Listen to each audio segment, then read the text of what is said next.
எல்லாரையும் சிரிக்க வச்சு, எல்லார் கவலையும் மறக்க வச்சேப்பா! கடைசில இன்னைக்கு நீயே இல்லாம போயிட்டியே! இப்படி வந்து ராகுல் டிக்கிய பார்த்து கேட்கிற மாரி தான், அவருக்கு ஒரு மோசமான சம்பவம் வந்து நடந்திருக்குங்க. ராகுல் டிக்கியோட வீடியோஸ் பார்த்தவங்களுக்கு எல்லாத்துக்குமே தெரிஞ்சிருக்கும். இவர் வந்து எப்பயுமே ஃபன்னியான வீடியோஸ் போட்டு நெறைய பேத்த வந்து சிரிக்க வைப்பாரு. ஆனா, அப்பேற்பட்ட மனுஷனுக்கு என்ன ஆயிருக்கு அப்டின்னா, இவர் பைக் ஆக்சிடென்ட்ல வந்து இறந்து போயிட்டாருங்க.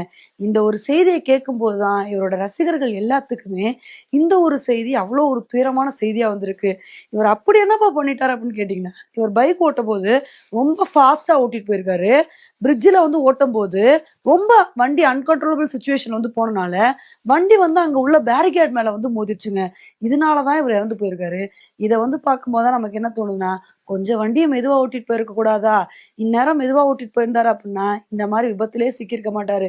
இதுக்கப்புறமாவது இனிமேல் வண்டிய ஃபாஸ்ட்டா ஓட்டுறவங்க, மெதுவா ஓட்டுனா பரவால்லங்க. இல்லைன்னா இது மாரி அசம்பாவிதம் தான் நடக்கும்.